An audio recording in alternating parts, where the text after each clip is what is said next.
आज जिस बयानी ने पूरे मुल्क को हिला कर रख दिया वो कोई दुश्मन मुल्क का प्रोपेगेंडा नहीं, बल्कि नौरीन नियाजी साहिबा इमरान खान की बहन के वो अल्फाज हैं जो उन्होंने एक भारतीय न्यूज़ चैनल पर बैठकर अदा किए। ऐसा लग रहा था जैसे कोई पाकिस्तानी नहीं बल्कि एक दुश्मन कुव्वत का बयानिया दोहरा रही हो।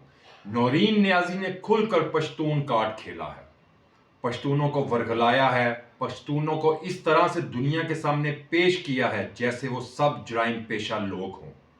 उन्होंने पूरे भारत के सामने बैठकर कहा कि खैबर पख्तूनख्वा के लोग जेलें तोड़ देंगे, इमरान खान को जबरदस्ती छुड़वा लेंगे।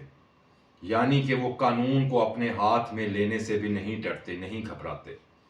और फिर इससे भी ज्यादा खतरनाक बात, उन्होंने बराए रास्त धमकी दी कि अगर इमरान खान को जेल में कुछ हुआ तो सियासतदानों को नहीं छोड़ा जाएगा, रियासती ओहदेदारों को भी नहीं, बल्कि इनके बच्चों तक को नहीं छोड़ा जाएगा। ये क्या है? ये सियासत है या खुली बगावत? ये जज्बात हैं या मुल्क की सालमियत पर हमला? फिर भारतीय एंकर ने पूछा कि अगर फील्ड मार्शल हाफिज आसिम मुनीर हो तब भी? तो जवाब मिला, हाँ, ना इनको छोड़ा जाएगा ना इनके बच्चों को छोड़ा जाएगा। भारत के सामने बैठकर ऐसी जुबान, ये सियासत नहीं, ये इंतहाई गैर जिम्मेदाराना और ख़तरनाक बयानिया है। पूरी दुनिया के सामने बैठकर ये लोग वज़ीर आज़म को धमकियाँ और फिर इस फील्ड मार्शल हाफिज आसिम मुनीर को कत्ल की धमकियाँ लगा रहे हैं, जिनकी क़यादत में 10 मई को इंडिया को इसकी बदमाशी का मुंह तोड़ जवाब दिया गया।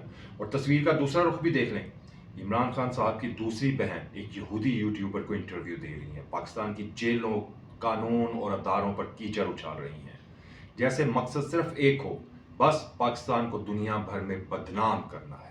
सवाल यह है कि क्या पाकिस्तान में पहली बार कोई सियासी रहनुमा कैद हुआ है?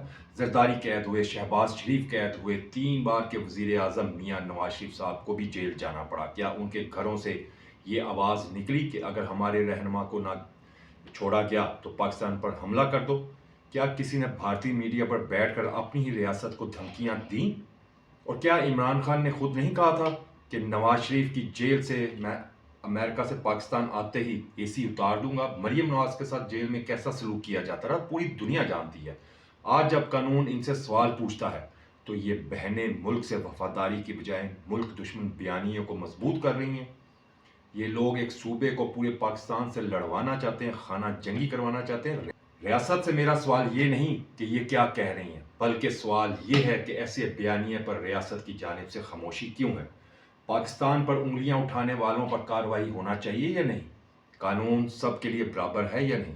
मेरे मुंह से अगर थोड़ी सी बात भी गलत निकल जाए तो रियासत अभी मुझ पर मुकदमा दर्ज कर देगी और मैं कानून की गिरफ्त में आ जाऊंगा। लेकिन असल सवाल वही है कि ये लोग पाकिस्तान मुखालिफ भारतीय चैनलों पर बैठकर खुलेआम रियासत को धमकियां लगा रहे हैं। उनके बारे में रियासत खामोश क्यों है? अगर ऐसे लोगों के खिलाफ गद्दारी के मुकदमात नहीं होने तो फिर गद्दारी लफ्ज़ कहा किसको जाता है? फिर गद्दार कहा किसको जाता है?